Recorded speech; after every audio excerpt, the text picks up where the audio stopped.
Bom, pessoal, na aula de hoje de eletrostática estudaremos o chamado campo elétrico uniforme, que pode ser abreviado pela sigla CEL. Então, hoje vamos estudar conceitual e matematicamente o que é o CEL, tranquilo? Além disso, nos preocuparemos em descobrir como é que nós achamos a aceleração de uma partícula eletricamente carregada que esteja imersa numa região de campo elétrico uniforme.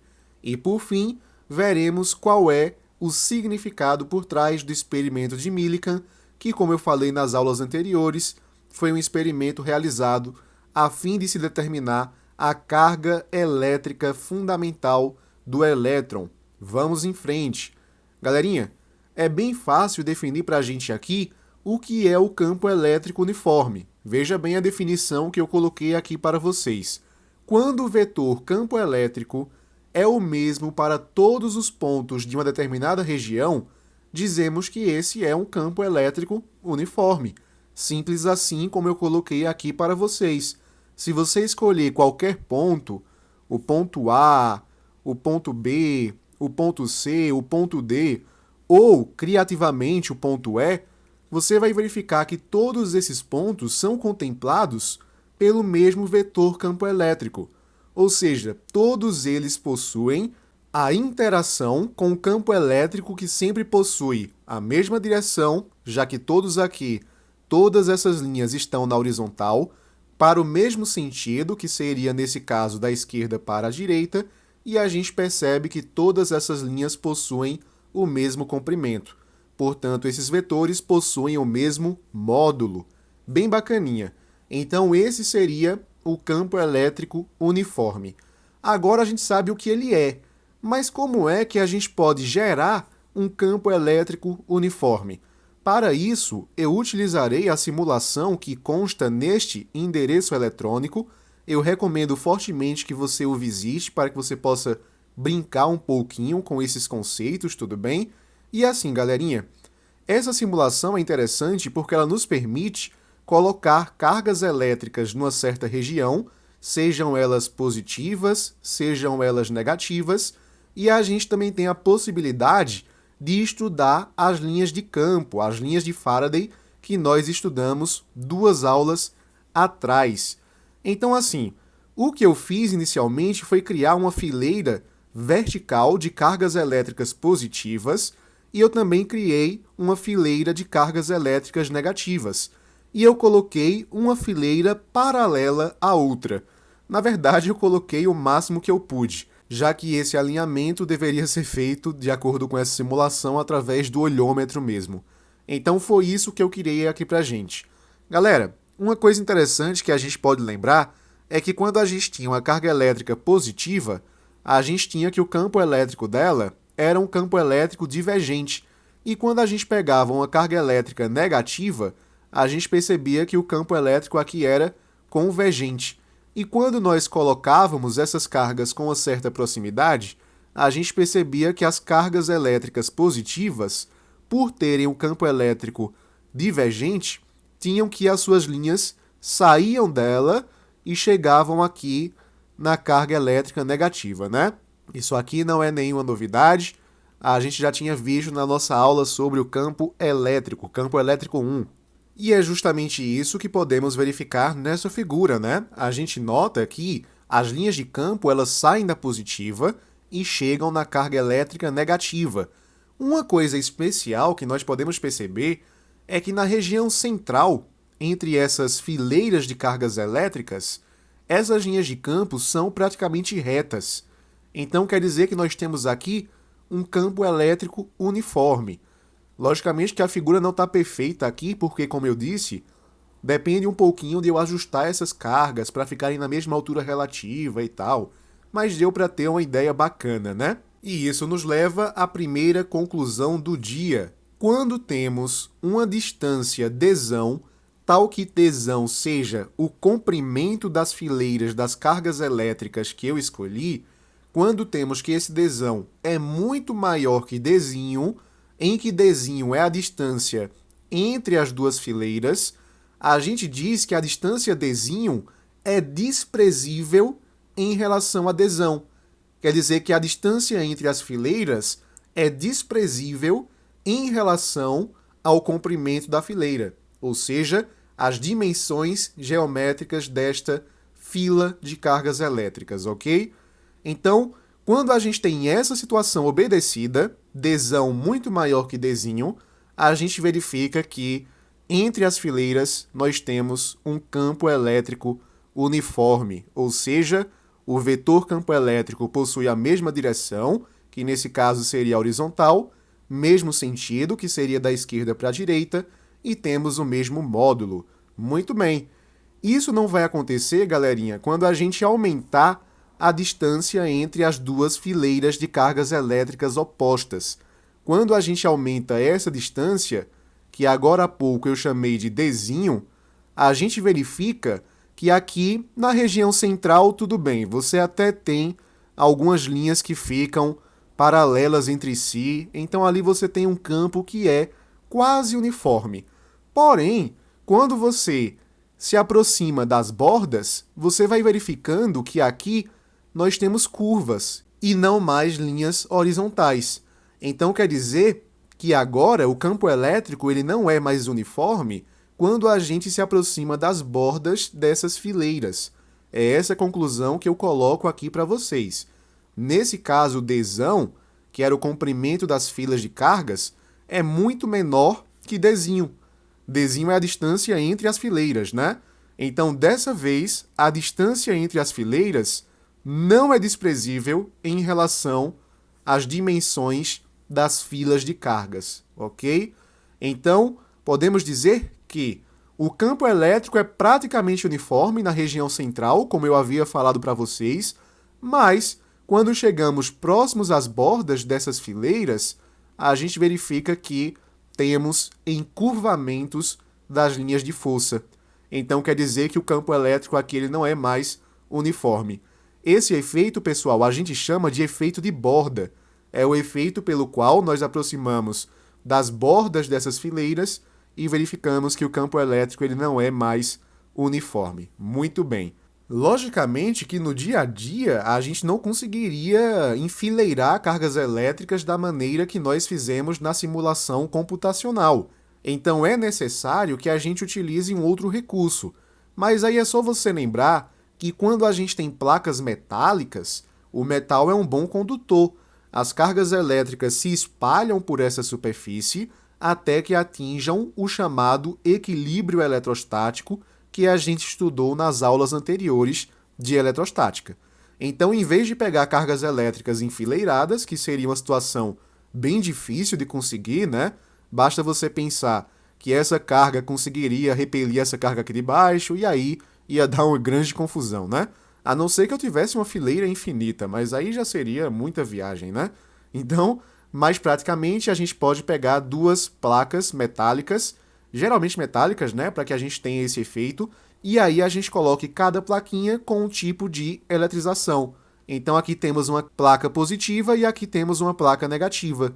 A gente tem que a carga positiva tem um campo divergente e a carga negativa possui um campo convergente. Então quer dizer que as linhas de campo saem da placa positiva e chegam na placa negativa.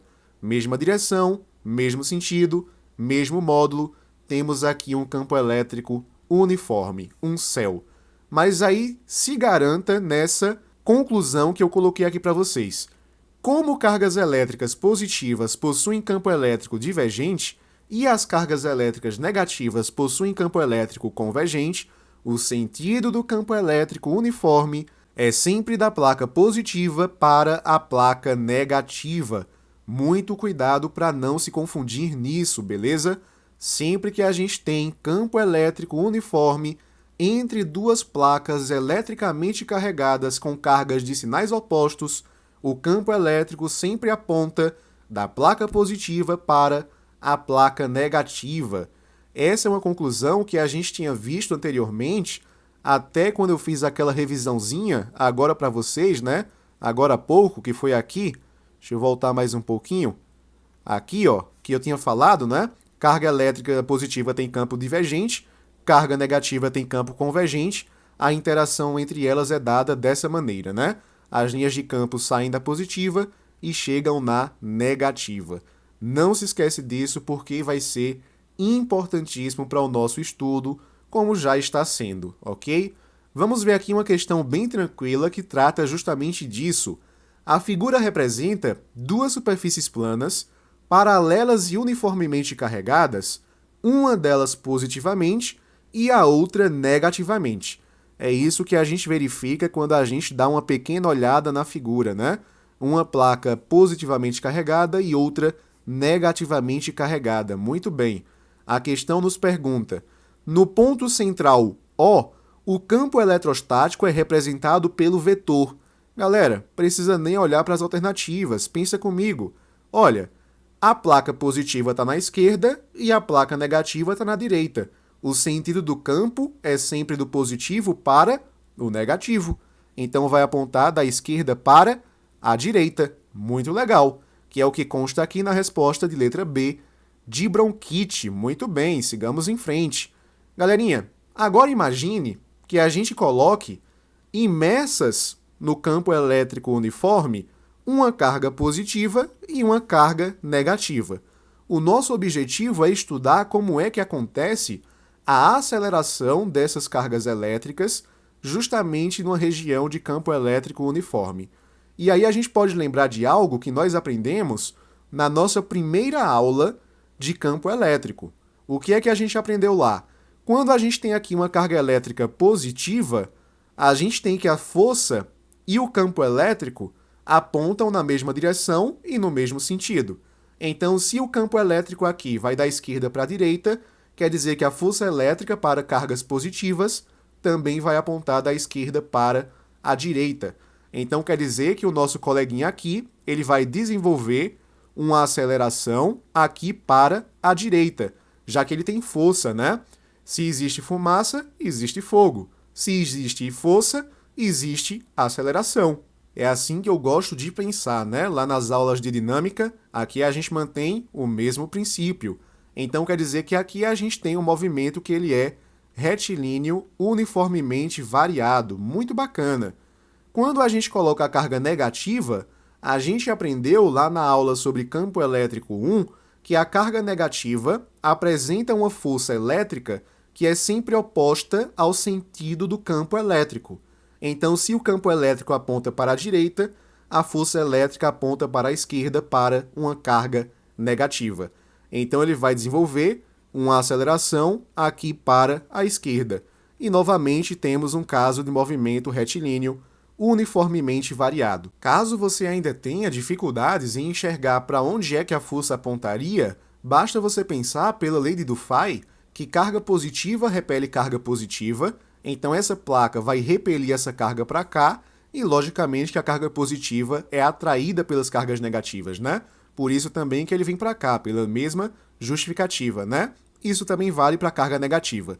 Essa negativa empurra ele para cá e a positiva está puxando ele para cá, o que garante essas acelerações que a gente tinha acabado de mencionar, né? A pergunta que aparece: como é que a gente pode calcular essa aceleração dessas cargas elétricas? É bem simples, pessoal. Qual é a única força que está fazendo com que esses coleguinhas se mexam? Veja que aqui a gente está desprezando a ação da força peso, tá? Já que essas cargas são tão pequenininhas, têm uma massa tão pequena, que o peso pode ser desprezado, tudo bem? Então a única força que a gente tem no sentido do movimento é a própria força elétrica. Então quer dizer que a força elétrica vai ser igual à força resultante. Como é que a gente calcula força elétrica?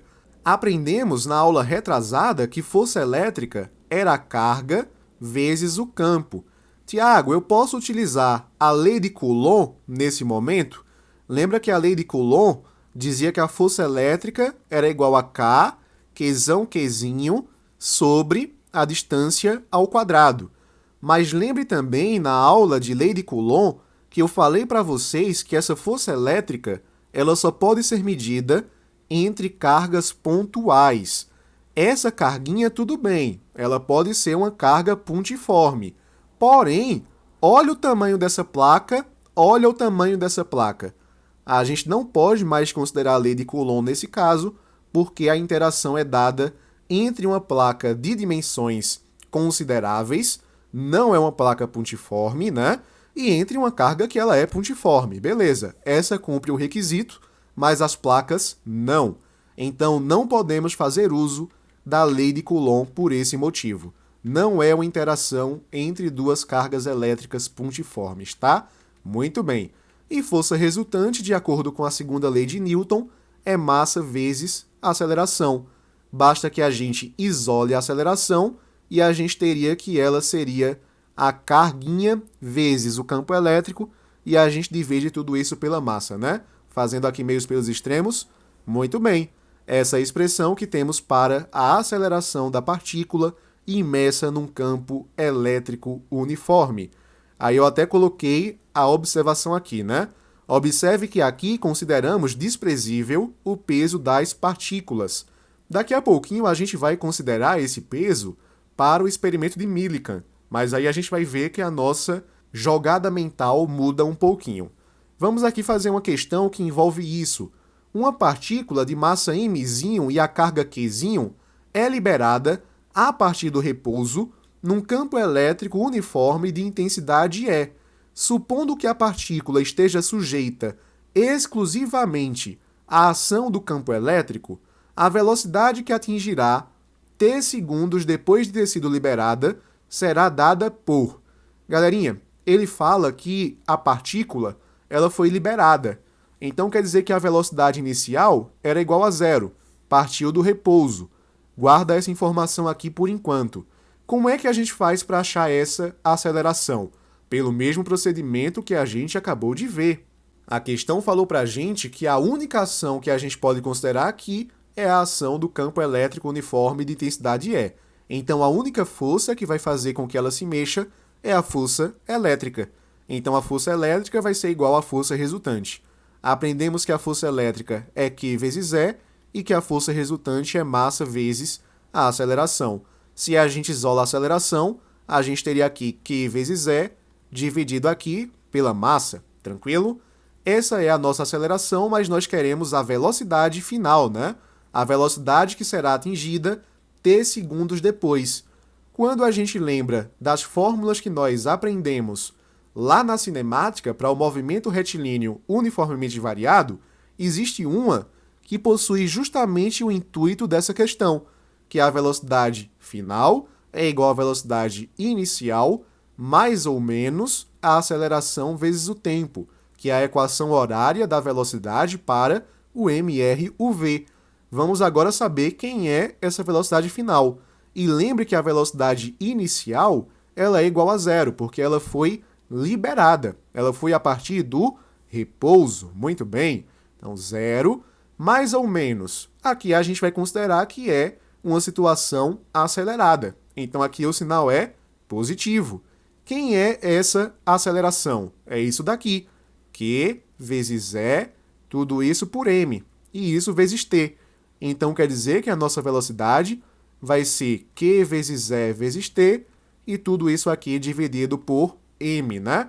Nossa resposta é a letra A de AIDS. Bem bonitinha, né? Muito bem.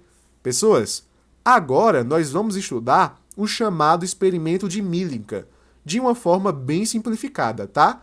Esse experimento também é chamado de experimento da gota de óleo. Vai fazer sentido daqui a pouquinho. E o resultado que a gente teve foi justamente a medição da carga elétrica do elétron. A gente tinha aproximações. O próprio Thomson tinha uma aproximação bacaninha, mas foi o Millikan que deu o valor exato que nós conhecemos hoje.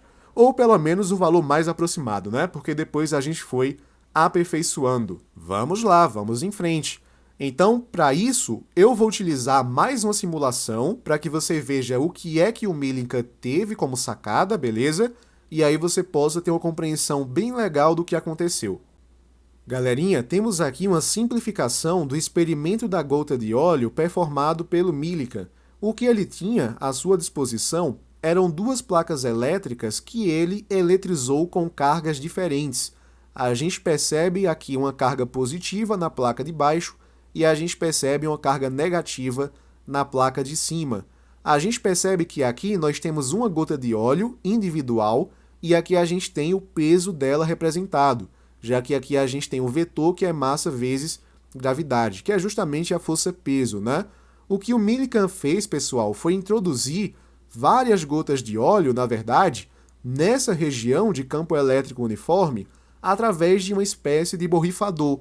Quando ele borrifava, as gotas de óleo começavam a atritar-se entre si, né? E a gente estudou o processo de eletrização por atrito. Então, essas gotinhas de óleo ficavam eletrizadas via atrito, beleza? Algumas ficavam positivamente carregadas e outras ficavam negativamente carregadas. No caso aqui dessa nossa colega, o que a gente precisa é aparecer aqui com uma força elétrica. Então, o que o Millikan tinha à sua disposição era um aparato que podia aumentar o valor do campo elétrico aqui. Então, ele ia aumentando esse valor e a gente percebe que a gente aparece ali, ó, com um vetor campo elétrico, né? A gente aparece também com a força elétrica lá na nossa gotinha de óleo. Muito bem. Perceba que se ele colocasse um valor de campo pequenininho, a gente tinha uma força elétrica que era pequenininha também. De tal forma que quando ele observava aqui o experimento, ele percebia que essa partícula começava a cair. Perceba também que essa partícula ela é positiva, né?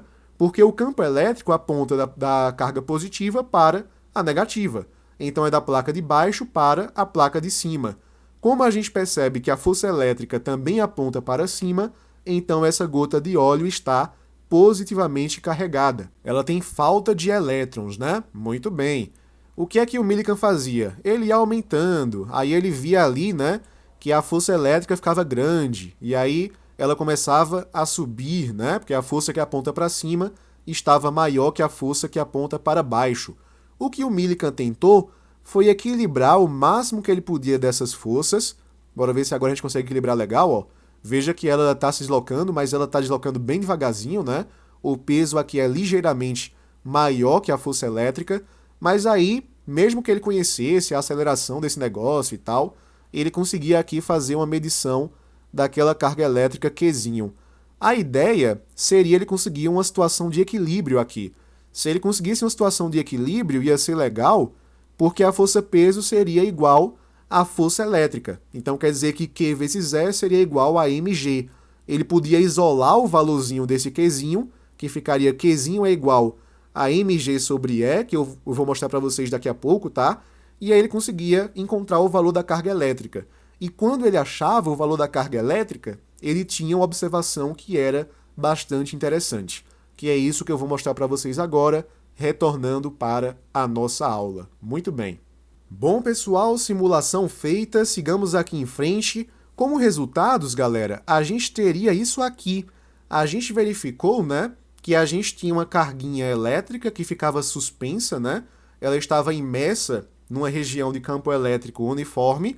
A gente via que a placa aqui de baixo era positiva e a placa aqui de cima era negativa.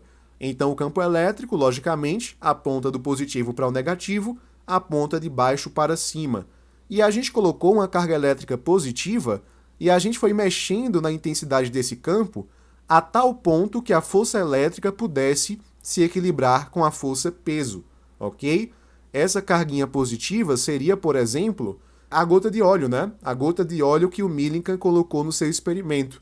Então a gente pode dizer que para o equilíbrio, a força elétrica vai ser igual à força peso, né? Aqui é o peso, muito bem. Força elétrica, Q vezes E.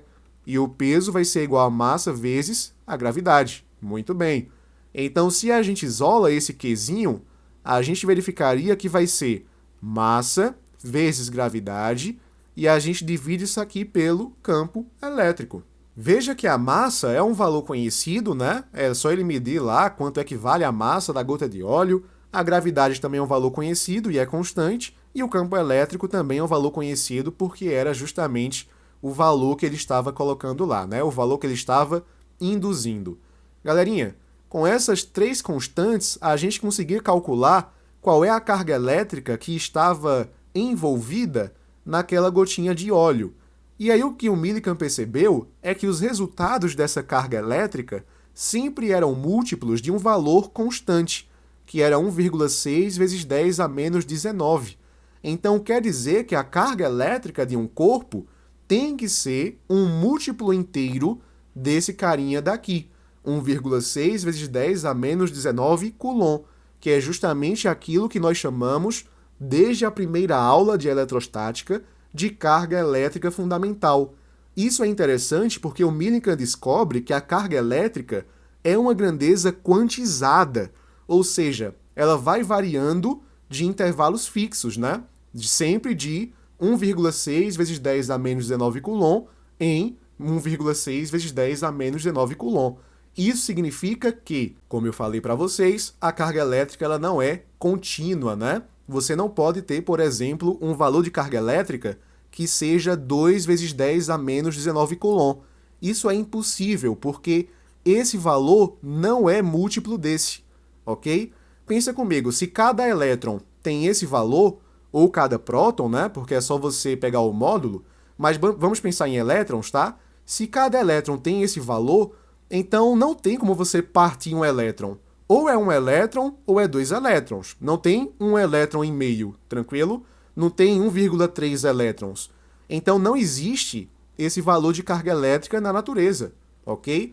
O próximo valor de carga elétrica que a gente teria aqui seria 3,2 vezes 10 a menos 19 Coulomb, que seria você multiplicar isso por 2, né? Que seria 2 elétrons, por exemplo. Então a carga elétrica não é contínua, ela é quantizada. Ela só existe com valores fixos. Muito bem? Vamos em frente. Galerinha, aqui a gente tem uma questão bem legal que envolve um pouco o experimento de Millikan, tá? E aí a última questão da nossa aula. Vamos lá. Um dispositivo para medir a carga elétrica de uma gota de óleo é constituído de um capacitor polarizado no interior de um recipiente convenientemente vedado, como ilustra a figura. A gota de óleo com massa m é abandonada a partir do repouso, quer dizer que a velocidade inicial é igual a zero, talvez a gente precise, talvez não, mas vamos anotar, né? No interior do capacitor. Galera, ele está usando o termo aqui capacitor, por enquanto tape os olhos e finja que você não viu essa palavra, tá? A gente ainda vai estudar os capacitores. Por enquanto, basta você pensar que a gente tem uma carga positiva aqui, nessa placa, e a gente tem cargas negativas na placa inferior. Muito bem. Onde ali a gente tem um campo elétrico uniforme E. Sob a ação da gravidade e do campo elétrico, a gota inicia um movimento de queda com aceleração 0,2 g, onde g é a aceleração da gravidade.